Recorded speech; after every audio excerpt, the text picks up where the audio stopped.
haven't given it any thought. They kept wood knocking back and forth to each other, and it was in a pattern.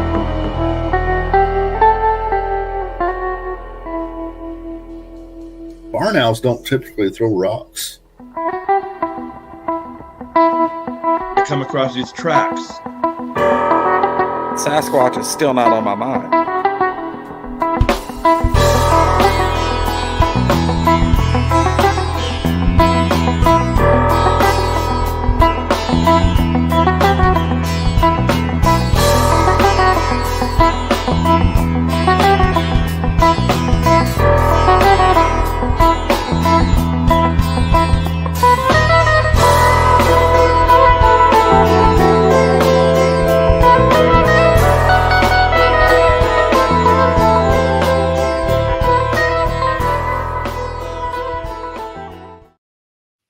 Why, hello there, and welcome back to the Caffeinated Cryptid podcast, home to coffee-fueled conversations combining incredible scientific perspectives and paranormal research with captivating stories from eyewitnesses that experience high strangeness firsthand. I'm your host, Bobby Dizzle, the MC of this goat rope. I've interviewed hundreds of paranormal eyewitnesses, Bigfoot experiencers, and real scientists, and I'm anxious to get this party started tonight.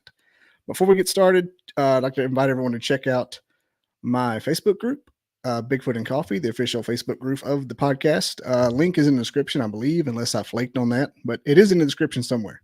Bigfoot and Coffee, join the group. I post things there, everything there. And all right. So let's get tonight's guest, Miss Alethea Jacob. The E is silent. The first E is silent. A seasoned spiritual life coach, intuitive, teacher, and speaker with over 40 years experience.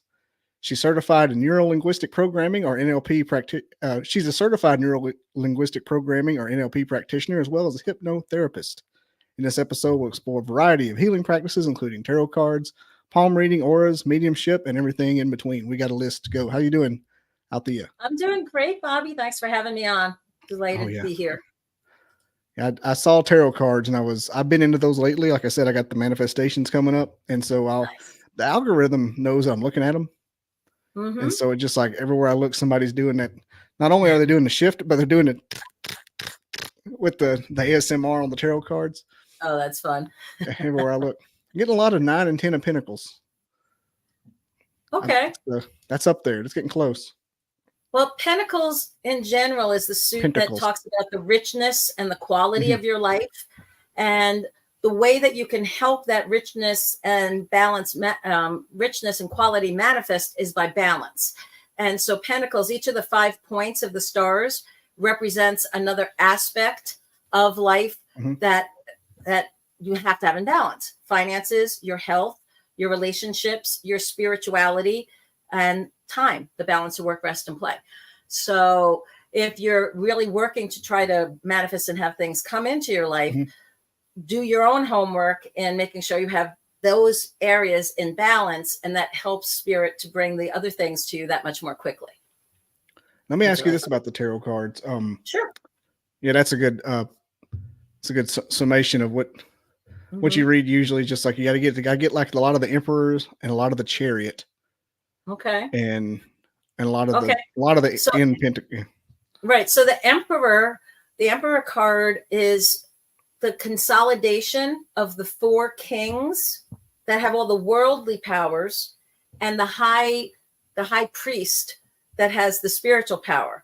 And so when you get that card a lot, it's informing you that to be the most effective being you can be in this lifetime, you want to make sure you're incorporating your intuition, your spirituality, your soul's purpose in what you're doing, and that will bring you success in all of the worldly pursuits that you're going for.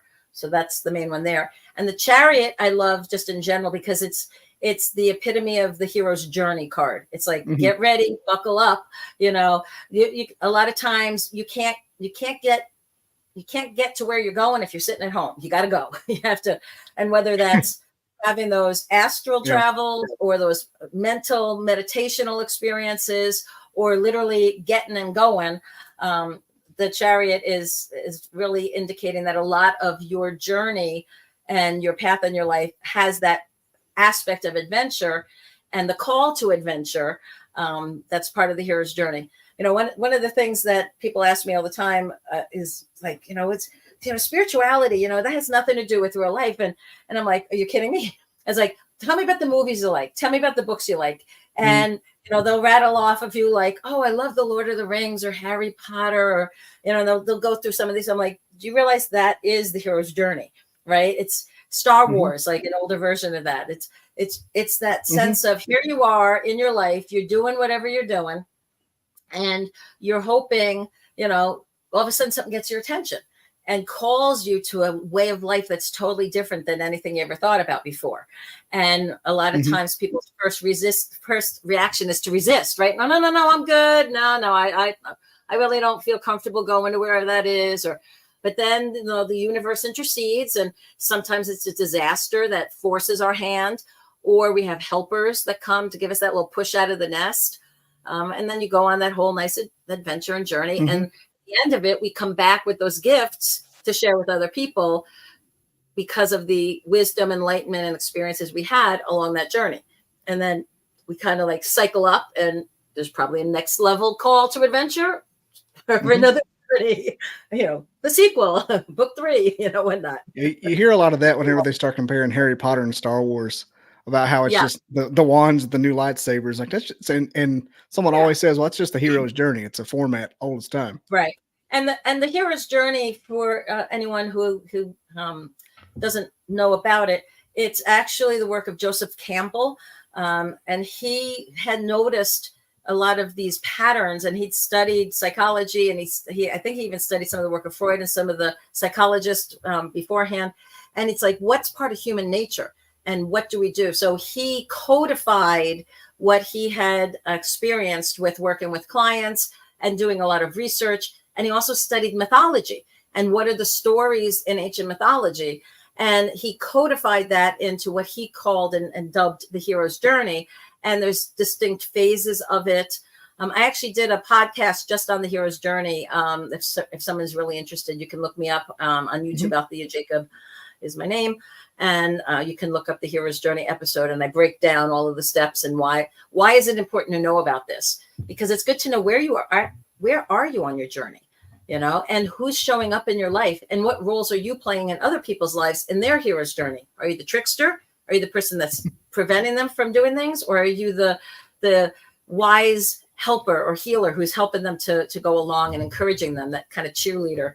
Are you the Yoda, that talks in the mysterious voices and drives poor Luke crazy? Like, what are you saying? I don't get this, until he finally talks does backwards. I'm Gandalf. I'm Gandalf the Crimson over here. Yeah. Yep. Hey, so everyone in the chat, we've got some of the heavy hitters in the chat here. We're going to be doing live readings shortly. I kind of want to get more in the weeds with Miss Jacob about her career and whatnot. We'll do live readings probably at the bottom of the hour. And just or it fits in. However you do those and other ones, just let me know. Okay.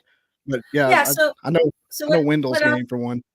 Yeah, so what I'm happy to do first is I'll answer whatever questions you have or the group has, just as far as any metaphysical type topics or anything that pops up that you want to know.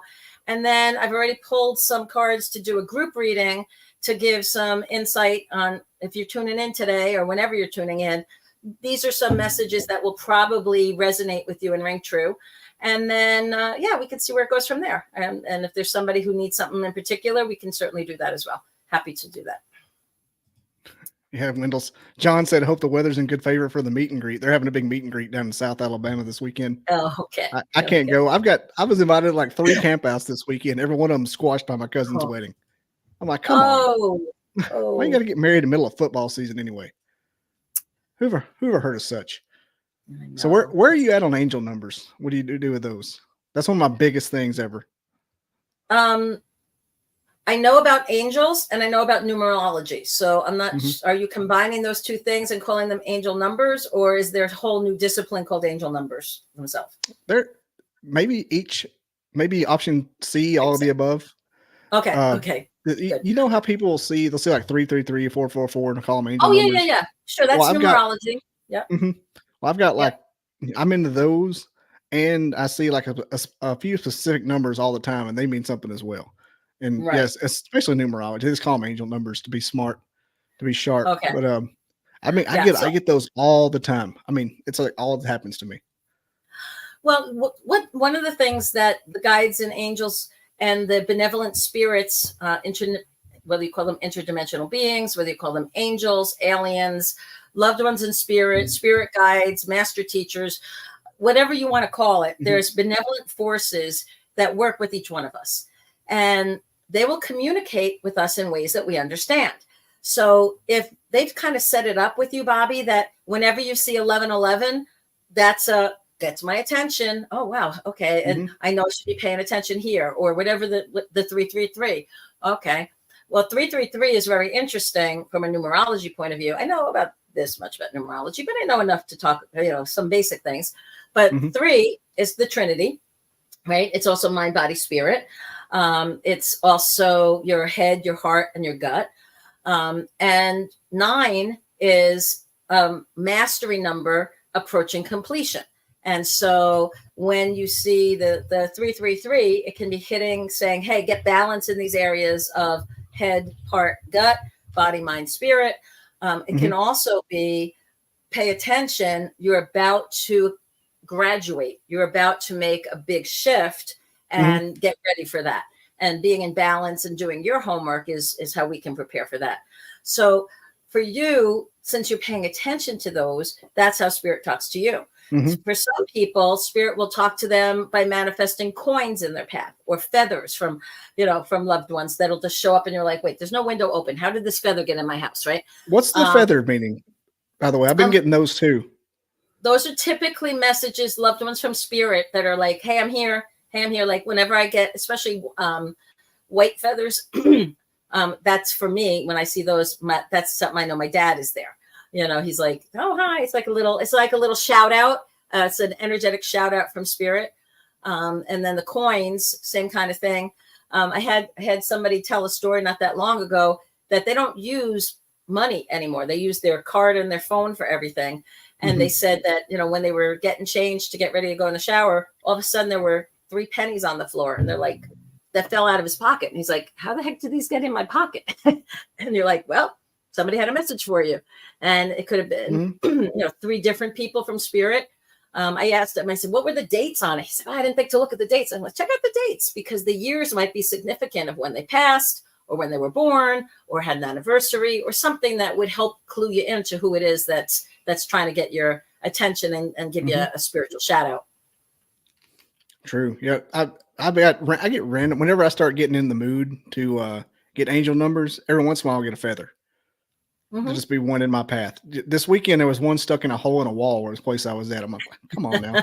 I'm like, and lately, at first, when I first started doing this, I was like, oh yeah, there's something happening. Now I'm just like, well, thanks. I don't know what to do with that, but I'm going to make it a good idea, make it a good sign and move along because I just quit dwelling on it.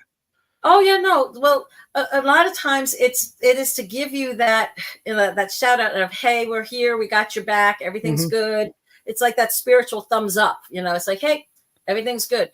Trust me, if they want to tell you it's not good, they're not going to be dropping feathers and coins, or they're going to be dropping brick walls in your path. They go, oh, wait a minute, hold on. All of a sudden it's like, there's water in your gas tank and you're like, burnt toast. The burnt toast phenomenon all the time. Yeah. John said he saw a white feather in his driveway. Could be. I mean, you live on the Sandhill Crane Flyway, though, John. I don't know if that's a coincidence. Those things, I know where you live. There's cranes signs, everywhere. Right. Well, some signs are a little bit more significant than others. Yeah. And it's also where we shouldn't be necessarily like seeking signs and like trying to make everything into a sign. Some things are just, sometimes a dime is just a dime and a feather's just a feather, because a bird flew overhead. But other times it is a message from spirit. And especially if you've been in a place where you want that verification, or you're missing a loved one in spirit, or you're thinking about them, or it's coming up on a holiday or a special occasion that you're really missing them. And then all of a sudden something manifests like that. That's absolutely spirit's way of saying, hey, I'm here. I'm with you. Feel my energy, feel my love. I'm able to manifest things, at least on the physical plane, to that extent. I know right after my grandfather died, the song that I affiliated with him in my mind would be the song that came on when my alarm clock went off. And it happened like 3 or 4 days in a row after that happened. And after the first one, because I already kind of been a little bit in depth in this world. I mean, but I was kind of like, okay, that's good that I don't have to worry about, what he's doing. Yeah. And Spirit will use radios and songs to give you messages too, right? So the answers to questions. So if you're like, okay, Spirit, what's, where should I go on vacation, or what should the next project be, or what? Pay attention to the songs that when you first turn on the radio in the car, when your alarm clock goes off, if you listen to that, if you're standing in line in a supermarket and you overhear a conversation of somebody, it's like, oh, that's the answer I was looking for. That's exactly what I was thinking about. Spirit will put you in the right place at the right time and prompt you. So our job is just to pay attention and acknowledge it and go like, oh, okay, I heard that. Thanks. I'm paying attention. I got it. Now I know what the answer is. You want to know another one? Whenever I get, when you're trying to make something happen in your 3D, and every once in a while I'll get like frustrated and just start like, hey, this has to happen, or I'm just going to be, I'm just going to be fucked if you don't make this happen, please. And I'll just start getting mad and just ranting every time, and I mean 100% of the time that happens, they throw me the number 111 on something. And the other day it was on the side of a building like this big. And I'm like, I know. All right. I saw it. I was like, okay, I'll stop. That one means be mindful of your thoughts and calm. That's what that one means. But it's happened like 7 or 8 times in the last couple of weeks / month. And like, I'll get dwelling on it, and one time I was taking a walk and I was just talking to myself. Like, it's just gotta happen. It's gotta happen. And I looked in the next mailbox I came up on, said 111 on it. I'm like, okay, I'll stop. Damn. I mean, it's beyond me being superstitious at this point, as it happens almost like you're getting text messages from somebody. Yeah. Well, there's 2 things that I can share about that. One is our minds are taking in literally millions of bits of information per second, but our brain will filter to what's most useful, and our spirit will help to direct what's most useful for us to notice. Because if we were consciously aware of the million bits of information that is flooding all of our senses right now, we couldn't function, right? So a big part of our filter system was put in place. So if you're asking questions, you're kind of creating your own filter that says, I'm looking for this. I want that. This is what I need insight about. And so that's part of the reason that will happen. The other thing is, when it comes to manifesting, instead of ranting and raving necessarily, which, sometimes a fist to the heavens gets their attention, right? Sometimes you got to do it. Sometimes just like in a relationship, you can be really nice and sweet most of the time. But if you have to have a hissy fit every now and again to get your spouse or partner to actually pay attention, or bring you those flowers, or give you those ball game tickets, whatever, you do what you got to do. But one of the things that I've learned about manifesting is that how you think affects your reality. Where your thoughts go, your energies flow. So a really important part about manifesting is seeing yourself already there and trying to step into those feelings of what will it feel like when I have this in my life. And it's not like you're trying to fake it, and it's not like you're lying to yourself. So if you were 500 pounds and you're like, okay, I want to get down to 150 pounds and I see myself there, great. What's that going to feel like? How are you going to walk better? How are you going to feel? How are people going to respond to you once they've seen all this weight that you've lost and whatever, right? All the things that you haven't been able to do for years and years. You put your energy and attention into that, and it makes the whole process happen much more quickly. You see yourself successful in a new business or a new venture you want to put out there. Well, every day, even if you're in a 9-to-5 job and you're like, I always want to be an entrepreneur, I always want to run my own business, I see myself successful in doing this, whatever this is, right? You see yourself doing that. But the thing you can't quite see is, how do I get from where I am to that? So each day you just embrace the feelings of, okay, so a year from now or 2 years from now, and I'm there, what is it going to feel like? And what were some of the steps that I took and the decisions I made that were really influential in getting me there that much more quickly? And so it's kind of like they say hindsight is 2020. Well, since time is actually not as linear as we think, just like we can jump randomly to our past, we can also jump somewhat to our future. And from that future place, we can look back with the 2020 vision to now and say, what did I do in 2024 and in 2025 that helped me become this success and this person I wanted to be in 2026? And so you could do that. And then every day, even if you have that 9-to-5 job or you, whatever it is that you're trying to shift into, every day, do one small thing, take one step in that direction. Spend 15 minutes reading about it, research the field, take some education, talk to somebody who's living that, living that life.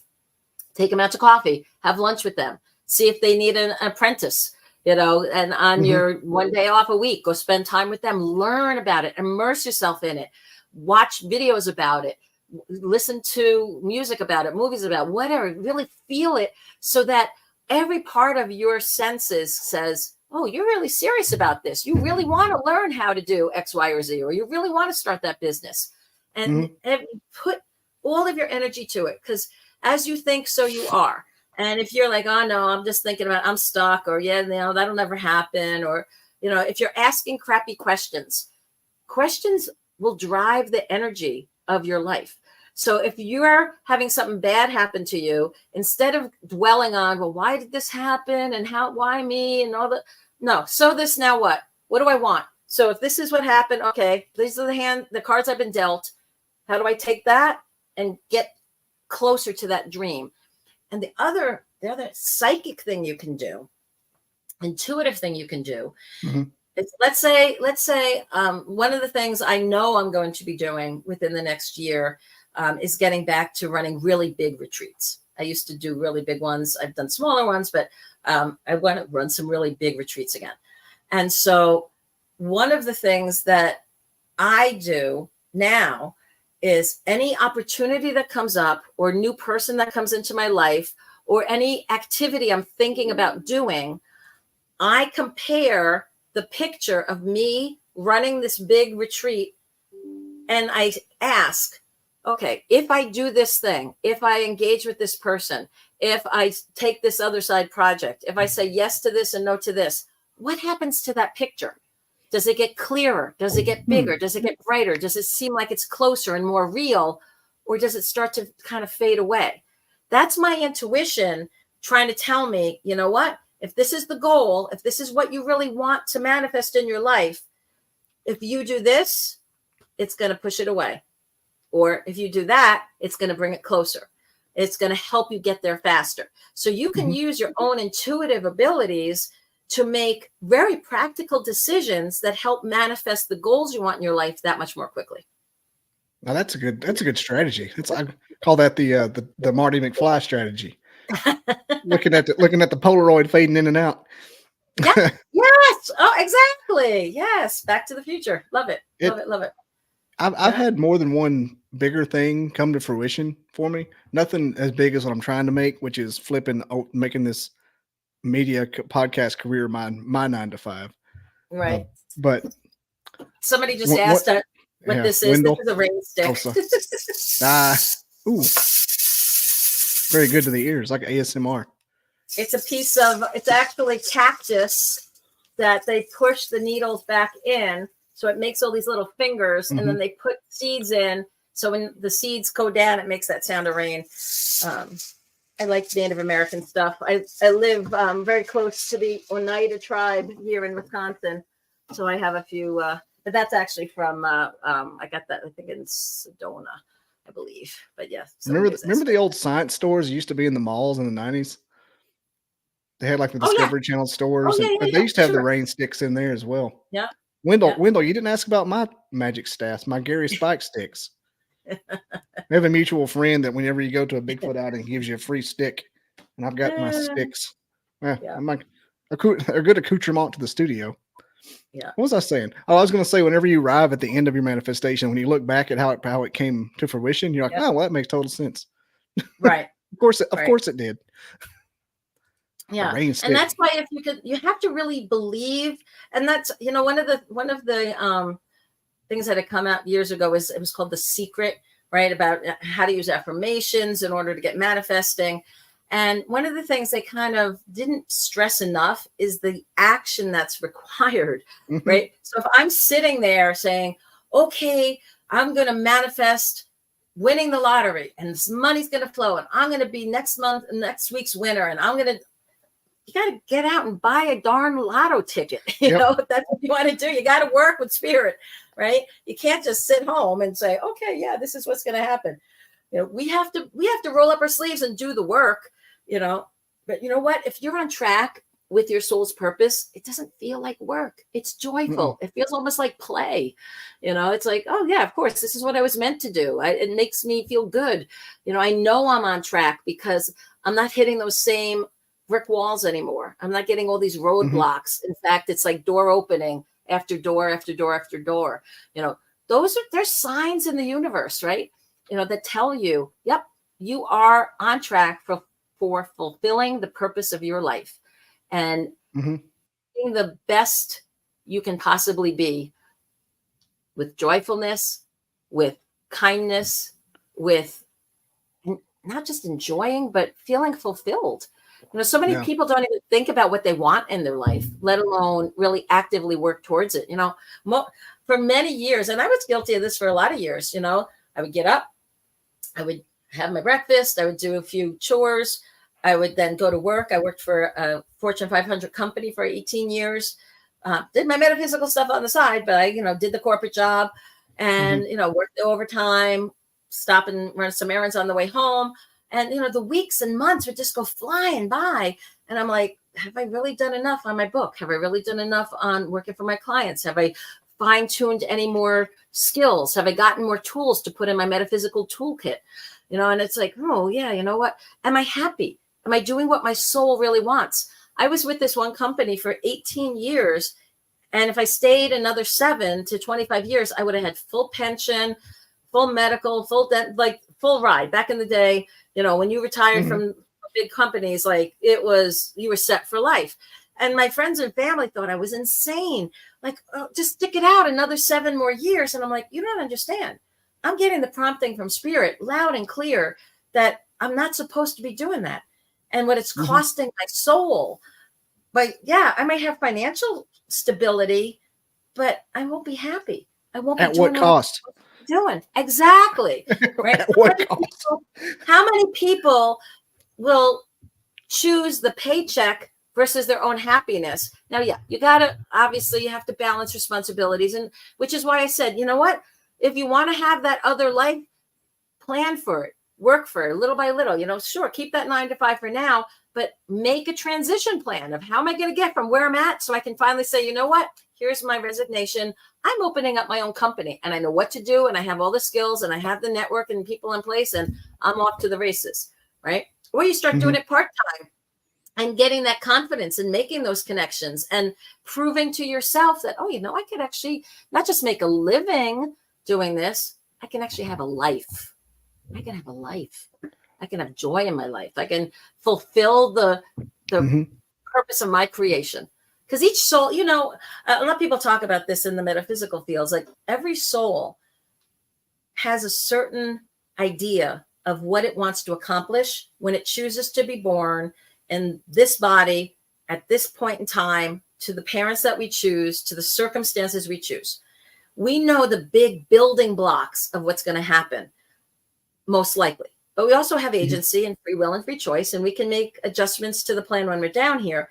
But our soul says, hey, yeah, this is going to be a kick butt life. Let's get lots of pieces to the puzzle. Let's accomplish this and this and this. Or it might be, hey, you know what? The last few lifetimes have been, I'm beat. Let's have a fun lifetime. Let's incarnate into an easy, loving, nice life where I don't have to think too much. And I'm just enjoying being in the physical plane and the blessings that are available on this planet and what we're able to have by the love and the connecting that we can do with one another. So. Yeah, I'm a life path number 9. And so I think I have to go hard in the paint. I think I see I got the finish line on my soul. So I'm just like, okay, I got to do this. When I started reading about that, I'm like, wow, I don't want to be like, if that's true, whatever my soul is just like, well, don't be a factory worker the rest of your damn life. You're Right. number 9. Well, but you know what though? Did you ever read the what the heck is it called? Oh shoot. Yeah. It was this auto mechanic that was like really this master in disguise. It was an art of motorcycle maintenance or something like that. It was an old like Zen book. I've heard of that. Yeah. But you can still fulfill your purpose regardless of what your day job is, right? Because maybe your purpose is what you're doing now by being that voice in other places need to hear. You know, you are the person who assembles and brings all this random information. That's exactly what the people that tune in need to hear. So you are the grand connector, and that's what your soul was meant to do. So for me, I found out years ago, I'm meant to be a bridge. And so whether it was the corporate life and the metaphysical people, or the worldly and the really spiritual, or whether it's literally the people that are living and the souls on the other side that have messages, being a medium, it's like, okay, you know what? I'm supposed to be that bridge. And as a life coach and a spiritual life coach, I help people figure out, here's where you're at. Here's where you want to go. What's the path? What's the bridge? How do you get there?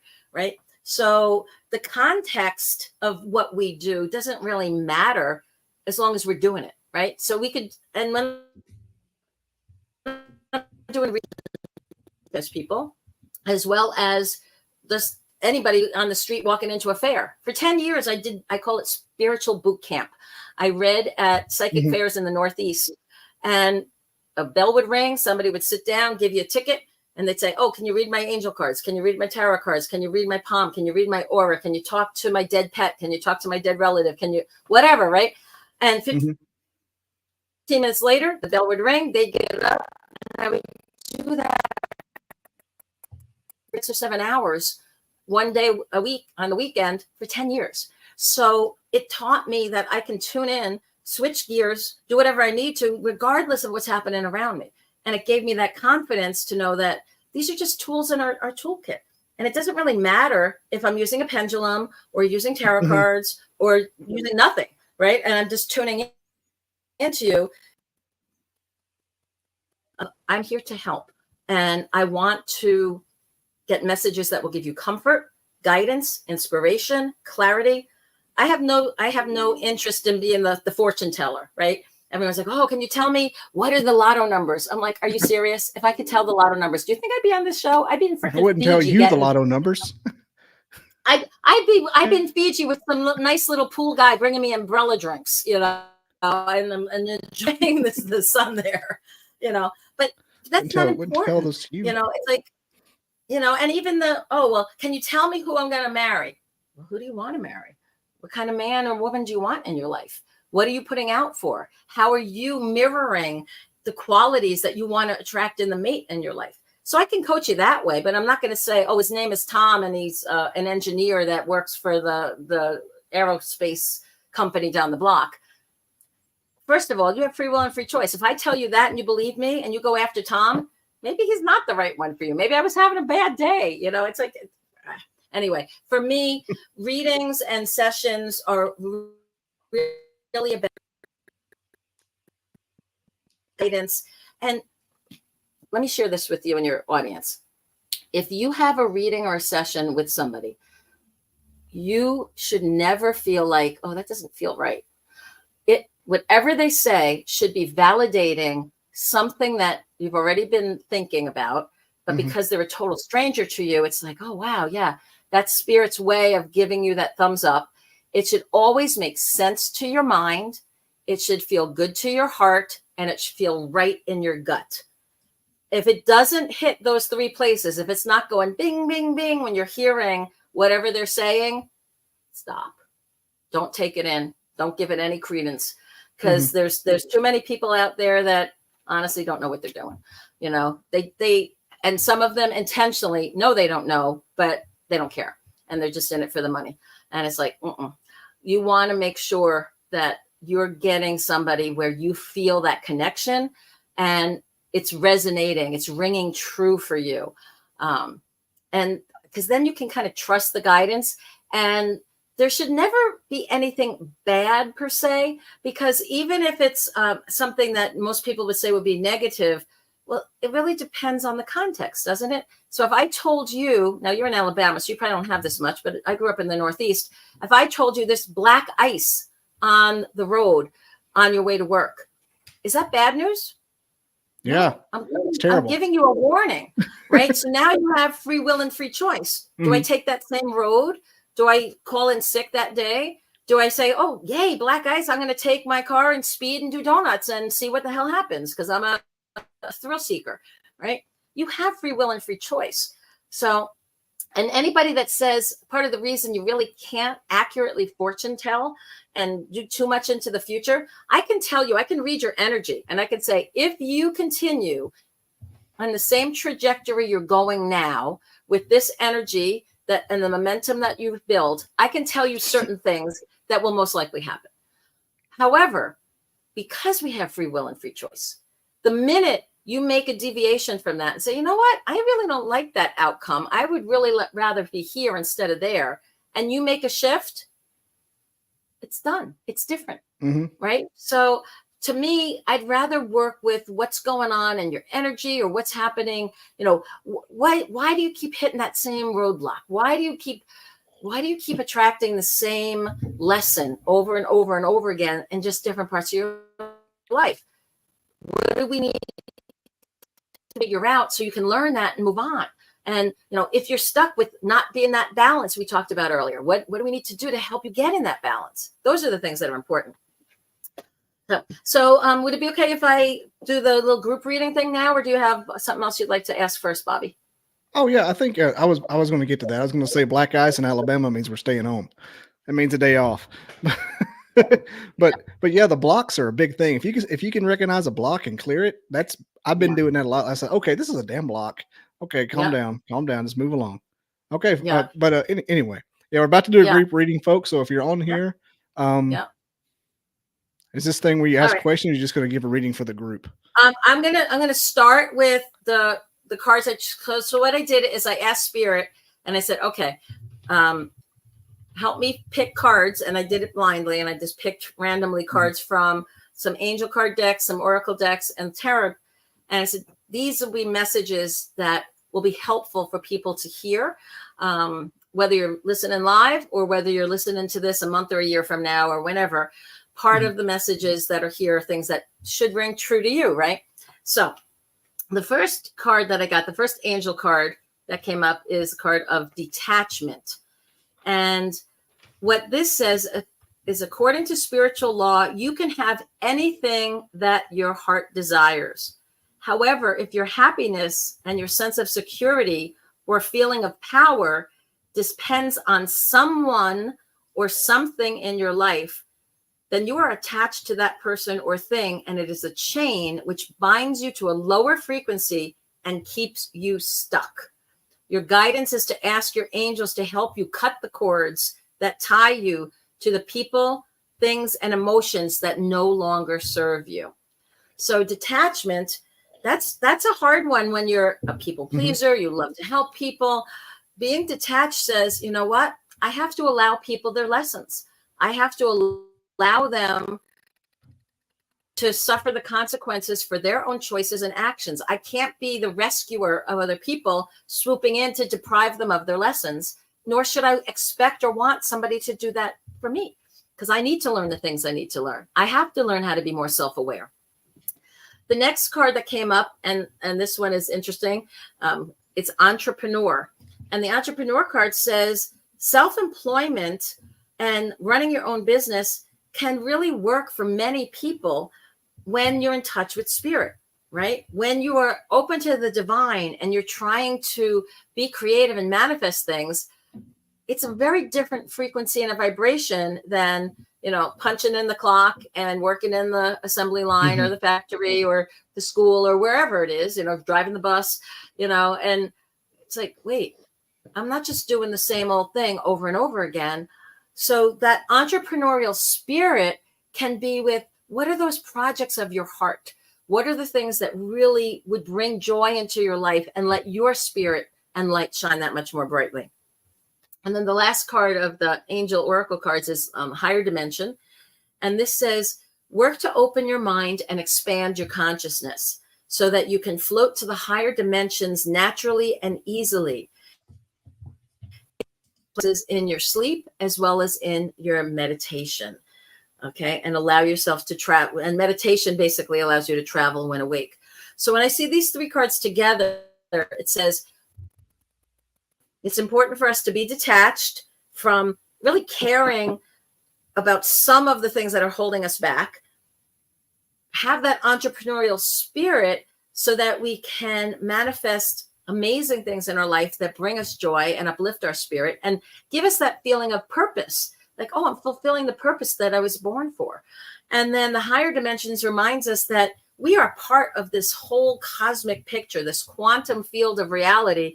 And there are higher dimensions with benevolent interdimensional beings, angels, guides, spirits, whatever you want to call them, that are there to help us. And as we expand our mind and our consciousness out, we can realize the tools, the gifts, the help that's available to us in order to get where we're going.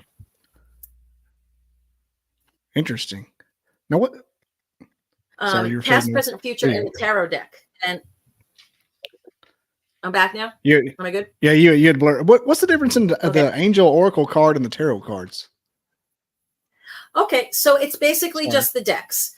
Okay, so tarot cards, let me give the meaning of these real quick, and then I'll go back to the teaching of what the tarot is, if that's Sorry, okay. I was trying to wedge that in. I didn't mean to interrupt you.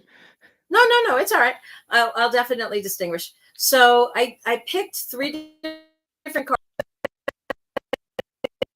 Really interested in tarot. On Halloween, if you're not trick-or-treating, I'm doing a 2-hour Zoom workshop. I'm teaching people all about the tarot cards and how to read tarot for yourself or others. So if you want to do something spooky cool on Halloween and you're not trick-or-treating, go check out my little Zoom workshop there. All right. Anyway, so I picked 3 cards, past, present, future. So the card that represents the past for us all here is the 8 of Cups.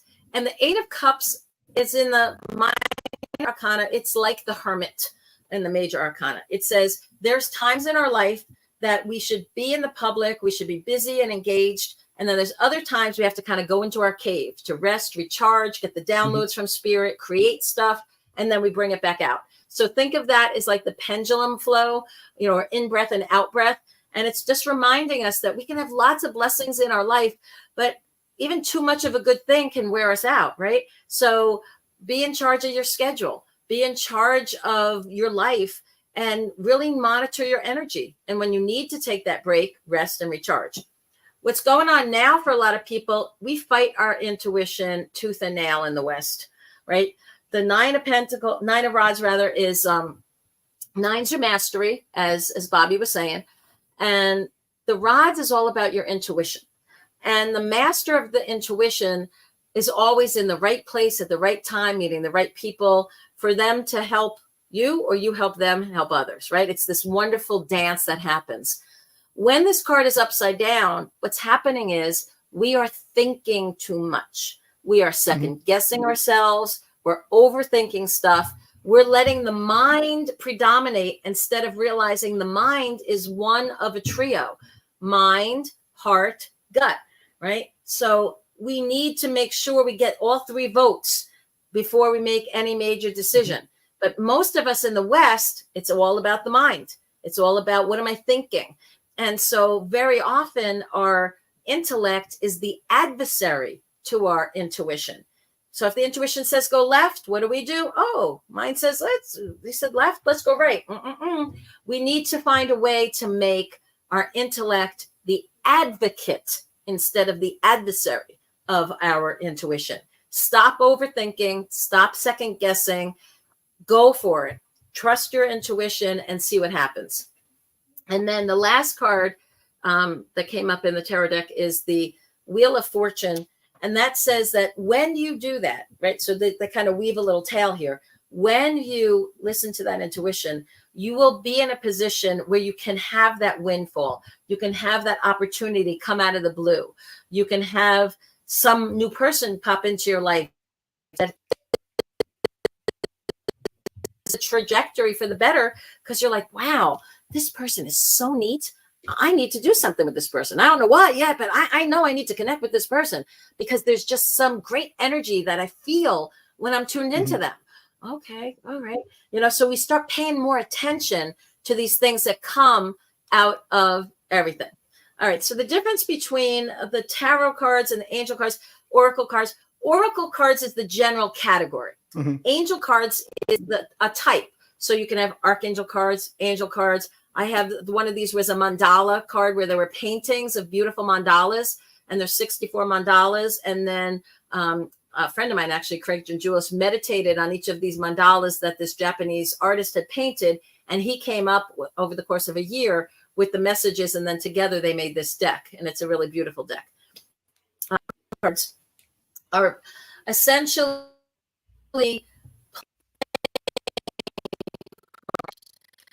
but instead of diamonds, hearts, clubs, and spades that you would have in a playing deck, each of the tarot decks have their own 4 suits, and most of them have cups, rods, swords, and pentacles.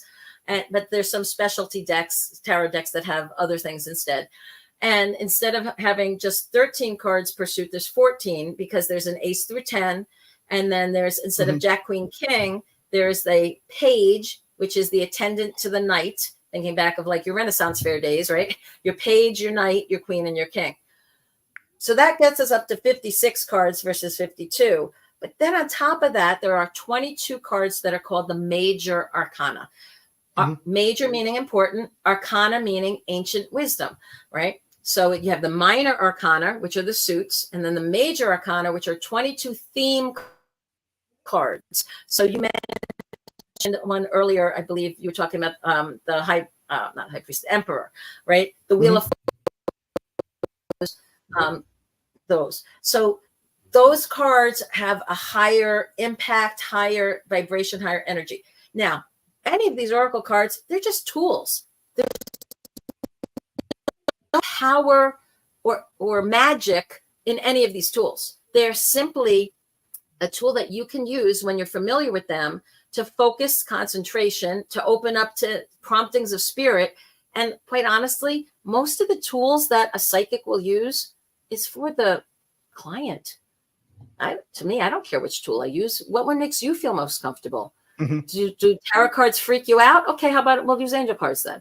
Okay, or hey, no, I love tarot cards. They've been around since Egyptian time, right? They use them, so yeah, they've been around for millennia. Yeah, bring out those tarot cards and let's see. And then you can use it. Pick a card for the day. You can do a 3-card spread of past, present, future. You can do a 10-card spread that tells you things about your far past, your near past, what's going on now, like learning lessons, near future, far future, insights. You can do an astrological 12 house type of card reading. There's what are you looking for? You can take a book. You can use the book as a fortune cookie, and say, okay, spirit, tell me what page I need to go on. Open it up. If you have a lot of books, like I love books, I write them, I read them, I love them, right? Well, you can ask spirit, and you might like to do this, Bob, because you like numbers. Ask spirit to give you the numbers. Pick a shelf. So I have a 5-shelf bookcase across the way. Give me the first number that pops into your head. Okay, between 1 and 5. Then, okay, there's approximately 20 books per shelf. Okay, next number, the first number that pops into your head between 1 and 20. Write it down. Okay, and then, okay, so now I'm going to go to that book. Okay, and that book has 87 pages. Okay, pick a number between 1 and 87. Open that up. And then, okay, how many paragraphs? All right, how far down? Oh, the 3rd paragraph. There's your message, right? So if you love numbers, you can play around with that with spirit, and they can actually give you very specific messages. If you just say, okay, tell me which book on which shelf and which page has the message that I need most to hear right now. And you don't prejudge it. You don't say, well, it has to be the Holy Scripture. It doesn't have to be. It could be a cookbook for, and there's a one-line phrase in that cookbook that you're like, oh my God, that's the recipe that I needed. And you're like, okay, but you would never have gone to that book if you hadn't asked spirit for something that's specific, right? So tools, oracle cards, tools, tarot cards, angel cards, these are just all ways to open up. once you learn how to open up as a channel, you really don't need the tools so much, because you just get the downloads. Very quickly, I'll mention a book of mine that I just published back in April, and it's on Amazon. And it's called The Portal to Potential. And these are different insights, channeled writings, questions to ask and answer if you're trying to figure out your purpose in your life, encouragement, and everything in there other than the introduction and a section on spirituality was stuff that came to me that I wrote as fast as I could possibly. It's like taking spiritual dictation. It's like I'm hearing it and writing it. And then later I read it and I was like, oh, that's really cool. Oh, that's kind of profound. Oh, that's really deep. And I would share it with people and they'd be like, I really like that. So let's do the fortune cookie thing here and see what do we need to know? Okay. The writing that I opened up to, it's called Conscious Coherence. Like a board meeting of your being, when your goals and priorities align and strengthen the resolve of the whole. What will you do with this newfound power? What will you be with this new awareness of yourself? Until it becomes as natural as breathing to express this unified way of being, you must choose. So choose often and choose well. So that was something that came through. But all the proceeds of this book go to a scholarship fund, which is my favorite place on the planet to go for retreats and to learn and expand consciousness, other than Sedona. And I'm actually running a retreat in Sedona November 8th, 9th, and 10th on the path to empowerment, teaching people how to access their spiritual gifts and learn more about their and learn to play and experiment with some tools, and a 3-day intensive. So if you want to know about that as well, you can find me on my website, aletheajacob.com. I'm not sure if you have all the links and stuff, Bobby, or it will be on the show at some point. But yeah, I've got that in the description. Perfect. So yeah, just look me up there. Private readings. I'm available to customize and create whatever Zoom or live workshop or retreat you want. You can look at all my history and all the different offerings. I love this. If you can't tell from my passion and my energy, I love, this is the way that I serve. This is the way my soul, I love to tell stories. I love to share. I love to answer questions. I love to help you get in touch with your soul and your purpose and know I'm making a difference. Because every person I touch, how many people are you going to touch in your lifetime, right? So if I can have a positive influence in your life, my life is worth living. I don't have kids of my own that didn't work out. And so for me, my legacy are the lives of the people that I touch. And I challenge any show that I'm on. One of the things I challenge anybody who's tuned in, if you're tuning in and watching this or you're listening to this, you have gifts, you have a light, you have a purpose. And especially in this crazy world that we're living in right now, where there's so much contention and there's so much unrest and there's natural disasters left and right all around us, it is so important for us to be a positive force for good, to be benevolent, to shine our light, to make a difference, to do those random acts of kindness and help ease the burdens of our brothers and sisters. And let me ask you this. How different would your life be if you thought of everybody that was older around you as your mom, dad, your grandparents who you loved? How about everybody that's around your same age is truly a brother, sister, or cousin? And anybody who's younger than you is your child, your beloved child or grandchild. And you acted in relation to them, thinking of them that way. How would what you say be different? How would what you do be different? Because that would change a lot. We are all connected in some way. Our finite minds can't understand the infinite, right? We can't. So I don't know anybody who says, oh yeah, I got the answer. This is how it's going to be. You know, this is like some quantum reality. I mean, I get glimpses. I'm blessed where I can get glimpses into the other side of the veil, right? But it's like jumping on a trampoline and peeking over a fence. It's a glimpse. It's a glimpse. I asked Spirit once, I said, how can I kind of explain what it's like on the other side of the veil, and I hear laughing, and they show me a goldfish in a bowl. And they said, just like this goldfish would have no ability to conceive of what the ocean is like, because this is its environment. This is its world. This is its everything. Even if it's in a really fancy aquarium, it would never be able to understand the concept of ocean. It would just be too foreign to it. Just like that, we, with the bounds and the filters that we take on when we incarnate into this physical reality, we limit our ability to perceive that which is outside of our aquarium. And so can we imagine a little, but it's not even close. But like the goldfish would be in a world of hurt if it found itself in the ocean, right? It doesn't have the hand drop the stuff feeding it anymore. And it's probably be, like, what's this tide thing? And oh my God, these are like some people are trying to eat me out there, right?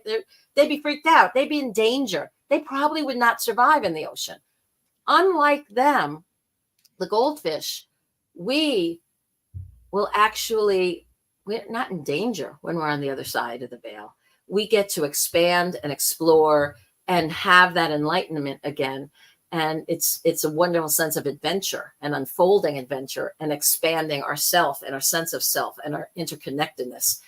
So that's a long answer for it's most of us. We can't quite figure it out on our own. We're here for each other. We purposely incarnated as individuals so that we could learn how to reconnect and feel that oneness on a certain level. And that's why love, and think of any of the great prophets, right?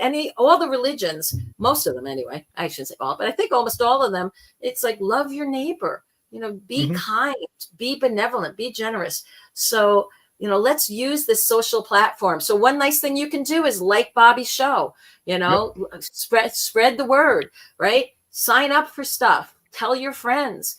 Check out my other podcasts. I do one called Spiritually Speaking with Alethea and Spiritual Street Talk with Alethea. And they're on YouTube, right? Go check those out. In the description.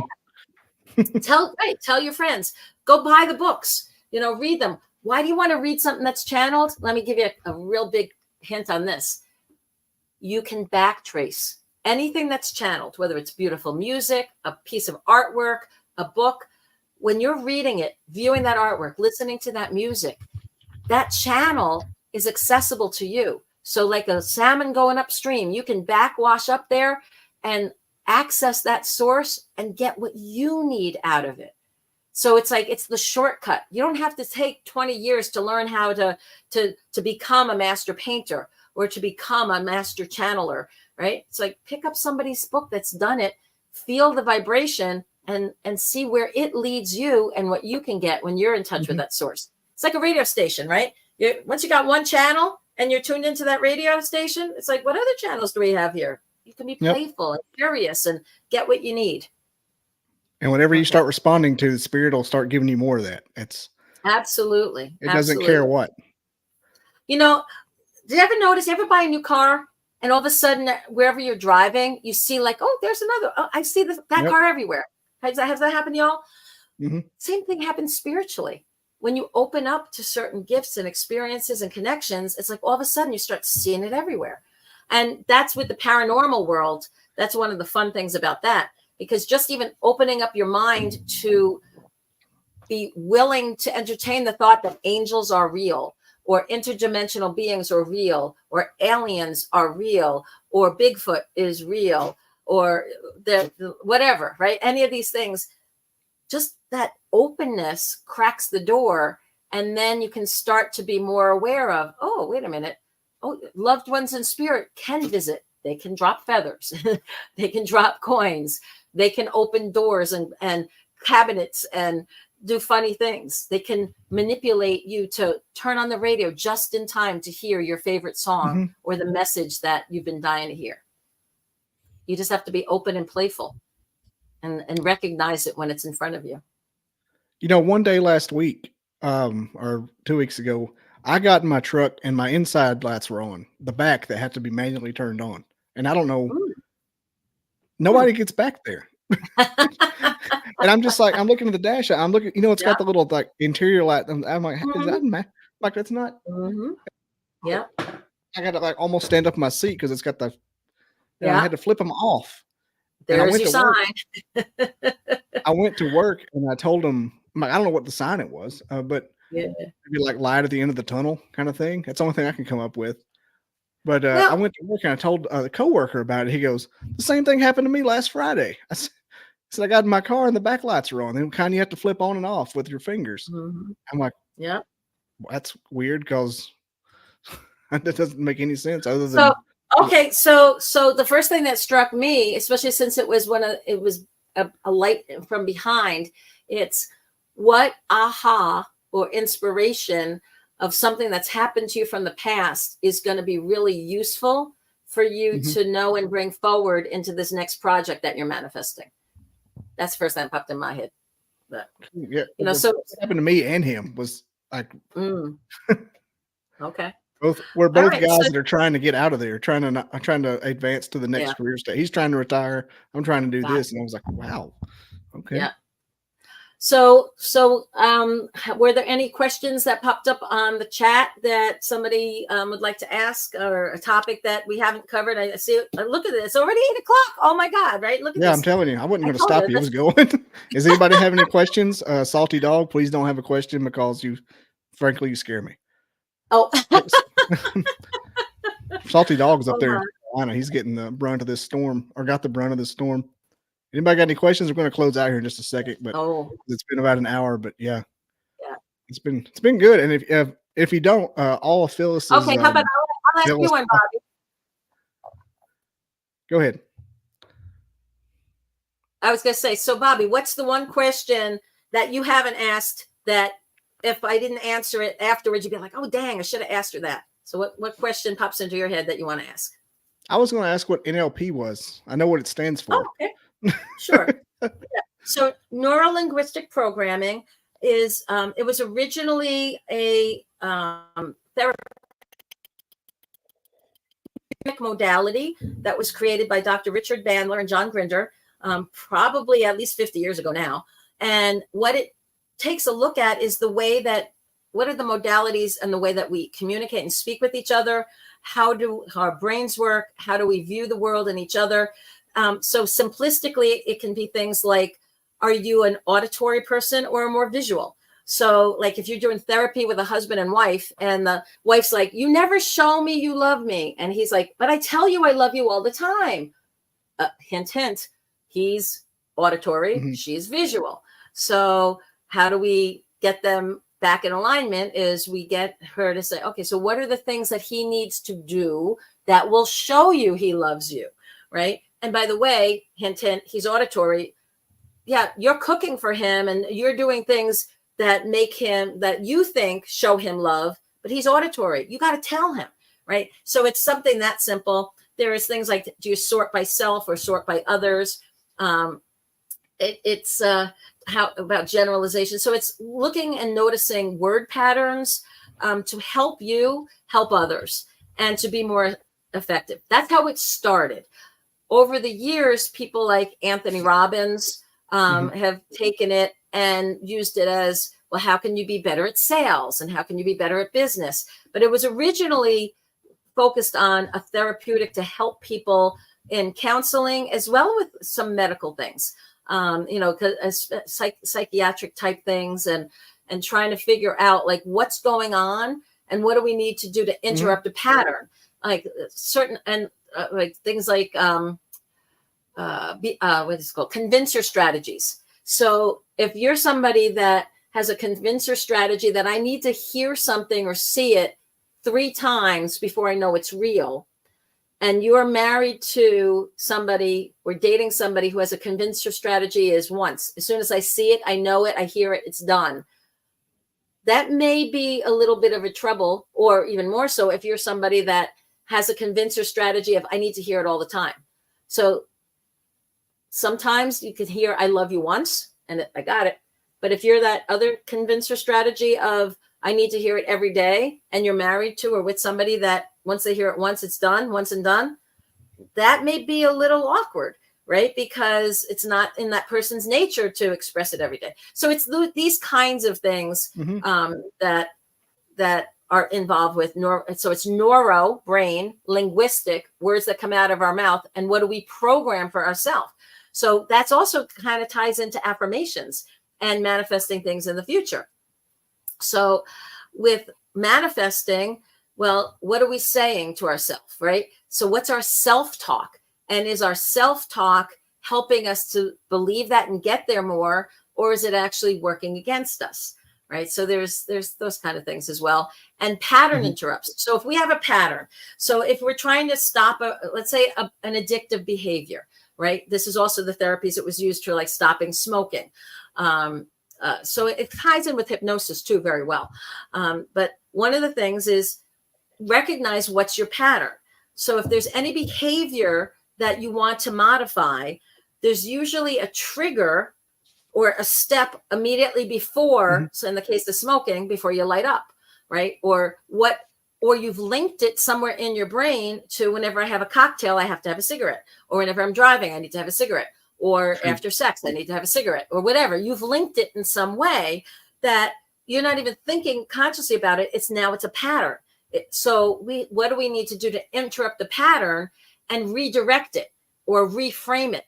A classic reframing for something fun is there was a wife I was working with, and she was pissed off because her husband kept throwing the socks on the floor instead of in the hamper. And she said, it's like inches from the hamper. Why is he incapable of getting the dirty laundry in the hamper? It's so disrespectful. It's horrible. It's this and that.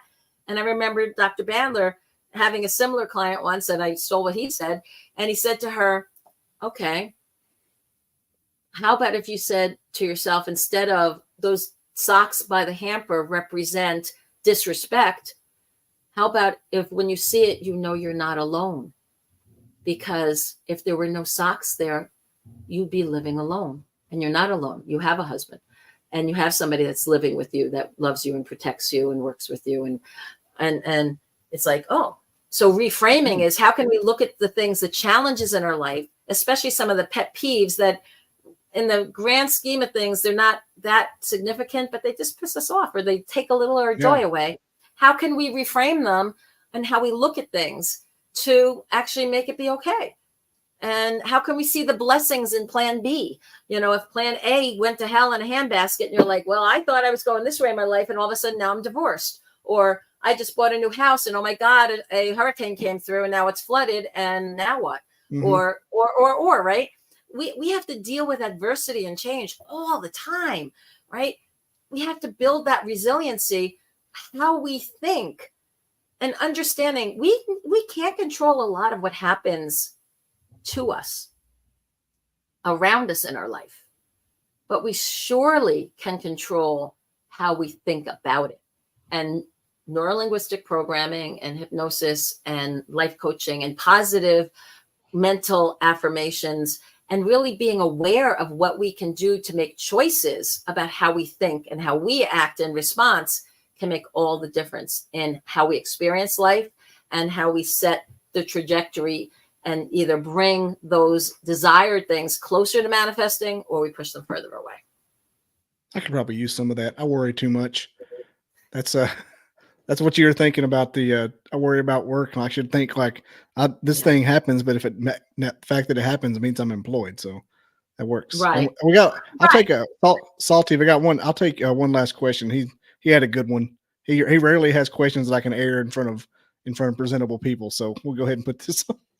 Sure. He said, what did he say? Since I believe that we're all single consciousness, should not all of us be able to tap into one another's thoughts, feelings, and or motivations? Sure. Absolutely. What do you think readers do? What do you think I do when I'm sitting across from a client? I try to make myself as blank as possible, and I send my intention into the energy field and the person in front of me, and I become aware of what am I feeling? What am I sensing? What's going on? Right? Yeah, I truly believe that we have empathy. We have telepathy. This happens a lot for people that live together and love each other, right? I mean, look at a couple that's been married for 50 years. They hardly have to talk. It's like the wife is handing the husband the fresh beer from the fridge before he can even say, hey, honey, can you get me one? Because she knows exactly, she knows his patterns. She knows he's thirsty. we know these things. We have the ability. It's like this big spider web that, we just have to learn to tap into the different pieces of it to get the information.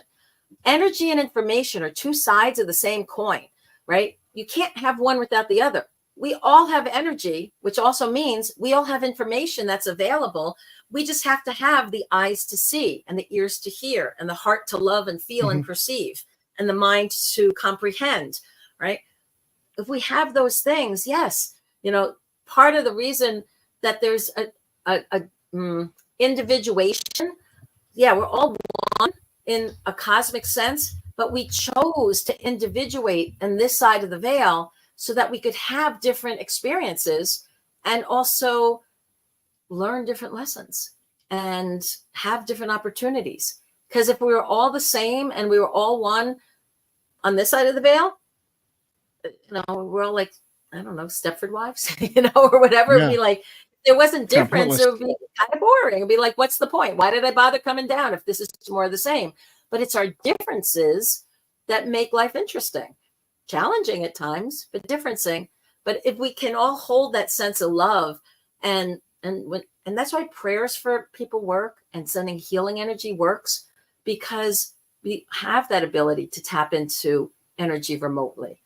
If you can think of it, your energy can go anywhere. Your mind can go anywhere. That's why remote viewing and some of these other psychic spiritual gifts that people have are real things that can be reliable, because they've trained themselves to, I can send my mind here. I can get information as well as perceive the energy. So I totally agree that it's possible. I hate when people say prayers don't work. Like, they totally do. Oh, please. When people like a wish. If somebody's ignorant and they don't know what they don't know, love them anyway. What do you say in the South there? Bless their heart. Just let it go. Bless your heart. We say other things too, but bless your heart's bless your heart's like the warning shot. There you go. He asked if look, Salty, we're wrapping up. We're wrapping up, buddy. He asked if the going into the light was benevolence or a soul catcher. Hold on a second. Can you read that? Someone has a near-death experience. Is it a benevolence? Okay. So I've actually been very blessed to have some very dear friends that had near-death experiences. Some pretty famous people that had them, wrote books about it, they're part of the ND community and all. And one of the things that they are very firm about is that there is a benevolence in the universe. And so light that you're attracted to, that people always talk about, that is the source of that benevolence, that we are naturally, since we're part of that, we're naturally attracted to it. But that angel, guide, grandpa in spirit, whoever that says, it's not your time, right? And it's time to come back.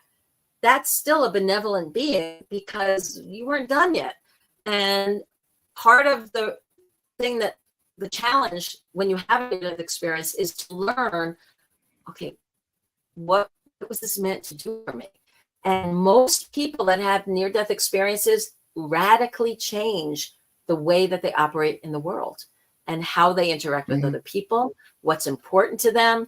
Many of them bring back different gifts that they then manifest in the service of others and help others. And their whole priorities change.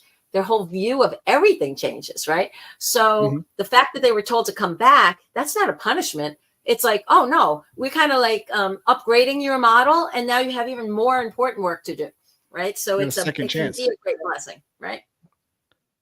That's how I view it. And the final one, do you believe we live in a realm where many different timelines and dimensions are occurring all at once? See, I don't want the show to end, but I respect people's times.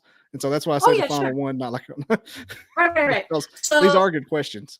Right. No, well, I believe that I've studied a lot of oh, my dog. Hey, easy. I'm on air, puppy. Can you wait a few minutes? Just 2 minutes. I know. He knows it's 8 o'clock.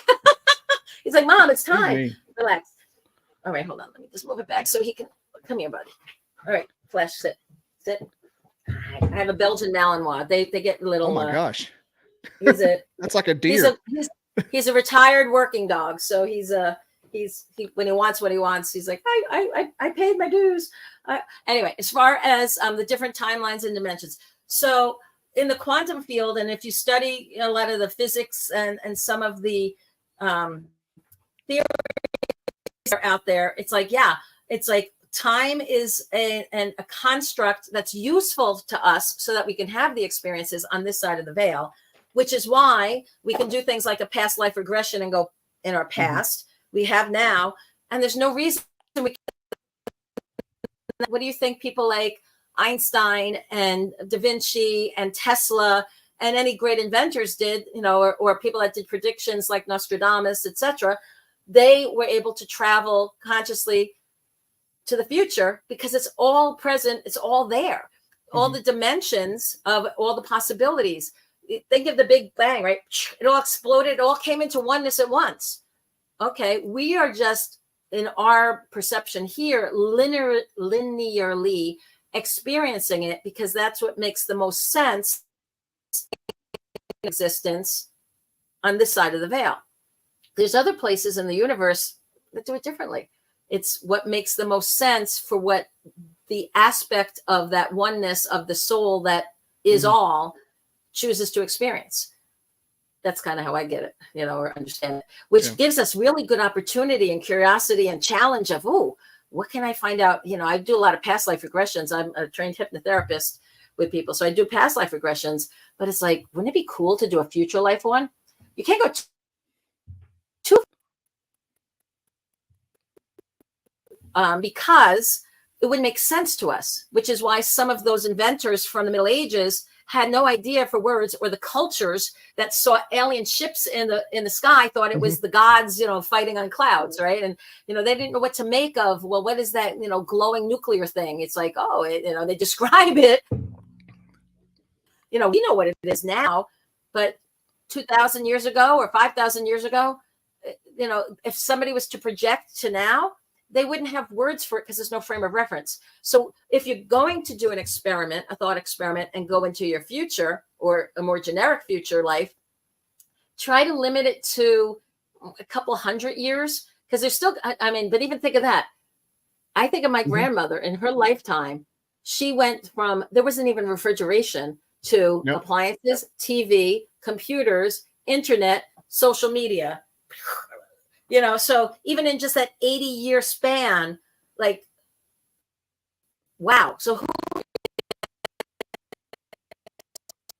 especially with AI and everything else, 100 years from now or 200 years from now, would it even be recognized?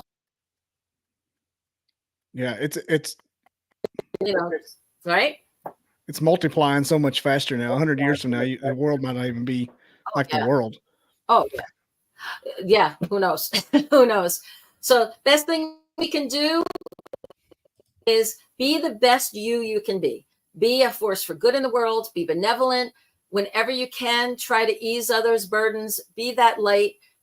Fulfill your soul's purpose. Find joy. Do the things that bring you joy. Be a happier, better person and help others be happier, better people. And the world around you, even if there is other contention and chaos and other things, you know what? You're going to have peace. You're going to have joy.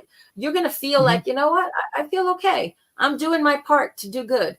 And that's all I can really control. I'm not going to give in to fear. I'm choosing faith over fear. I'm choosing love over hate. I'm choosing light and goodness over anything else. Your life will change. It'll be better. It really does. You try to be positive. And I don't think we were meant to know world news anyway. Oh, God. I try not to watch too much because it's like, no. Other than send prayers, send energy, send prayers, send energy. You know? I watch tornado. I watch tornado weather, and that's about all the news I watch. When the tornadoes come. Well, you know, you want to be prepared. You know, one of the best pieces of advice Grandma ever gave me is she said, always expect the best, but prepare for the worst. You know, so if you do that, you really don't have a lot to worry about. And having that positive outlook, what you expect really will help because your thoughts go there, right? Metaphysical truth, where your thoughts go, energy flows. So if you're expecting the best and you're thinking good thoughts and you're really always trying to focus on what's the best thing possible, even in relationships, y'all, if you're sitting all the time bitching and thinking about all the horrible things about somebody in your family, that's not going to help them get any better. think about what is, even if it's only 10% is good, you focus on that 10% until it becomes 11 and then 12 and then 15 and then 20 and starts building momentum, right? Anybody who is feeling critical or judged, it doesn't make them shine any brighter. It makes them compress. It makes them come in. But you tell somebody, well, you know, that's a really nice color on you. Or, gee, I really like your hair. Wow, that meal that you cooked, that was off the charts. That was so delicious. I bet you that was your grandma's recipe, wasn't it? You know, whatever, right? Mm-hmm. Make them feel good. Invest in other people, especially the people that you care about. Your husband, your wife, your kids, your grandkids, your parents, your friends, your colleagues at work. Oh, man. Sorry, I don't mean to be on a soapbox, but I don't care about my colleagues. I just feel so much contention, you know, that's around, and people are, you know, they're so malevolent. You know, I remember years ago sitting around the kitchen table and watching my father and one of my uncles, his brother, banging it out about politics and then banging it out about sports, because I lived in New York. So it was like one was a Yankee fan and the other was a Met fan. And it was like, oh my God, you know, it was crazy, right? So, but at the end of the day, they could have really violent, heartfelt discussions about how they each thought the other one was an idiot and wrong about that opinion. But they loved each other, respected each other, and they were brothers through and through, no matter what, right? I think we need to get back to that somehow in society. Mm-hmm. You know, it's like, think again, if your grandparents, your parents, your brothers and cousins, your kids and grandkids, they're all family. You don't have to hate them just because they have a different opinion. You don't have to wish them ill or death because you don't like what they believe in. Anyway. I think social media did it, to be honest. Man. Well, I think that did it is the anonymity aspect. Yeah. Because that's probably the byproduct. Yeah. I truly doubt that it's not the freedom aspect of it and the ability to communicate all over the world instantly aspect. It's the anonymity. So you can say whatever's on your mind, unfiltered. You can be as malevolent or benevolent as you want without anybody knowing who you actually are. And I think that's part of the problem. But that's, you know, again, that's and you can't get punched in the mouth for it. That's what a lot of people said. Right. There's no accountability. There's no consequence or accountability. Anyway, let's go back to that positive note, guys. If you are watching this, share the links, share the messages, do good. You know, at the end of the day, think to yourself, did I do at least one thing that made a difference in somebody's life? Did I add some benevolence? Did my day matter? Did my life impact somebody in a positive way? Am I making one step closer to that thing I'm trying to manifest? Do I have that plan and am I making progress? And be kind, you know, be unconditionally loving with yourself and forgiving with yourself. You know, there's going to be good days and bad days, but if you're generally moving in the right direction and you're generally shining your light and being a force for good in the world, you are the elite. You are the top % of all humanity because you care. Everybody will stare at you like, why is this guy so happy all the time? And you're working on yourself. Mm-hmm. Right. Yeah. Exactly. All right. Exactly. All right. Well, thanks for having me on. I so appreciate it. Yeah, and all her links are in the description. And I'm gonna have you back on. I want to deep dive into mediumship. I didn't have time tonight because I want to talk about the tarot cards. It's been a thing on my mind lately. So it worked out like it was almost supposed to work out. That's kind of weird. Always does. But yeah, peace out and have a good week, everyone. Have a good week, Alethea, and everyone hope everybody gets better from the storms and the poison cloud in Georgia right now. That's a whole nother ball of wax. See you, everyone. All right. Well, I never didn't believe in Bigfoot. I never believed in it. I didn't believe in it. I never gave it any thought. They kept wood knocking back and forth to each other, and it was in a pattern.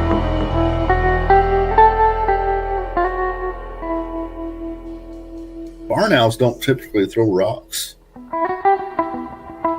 I come across these tracks. Sasquatch is still not on my mind.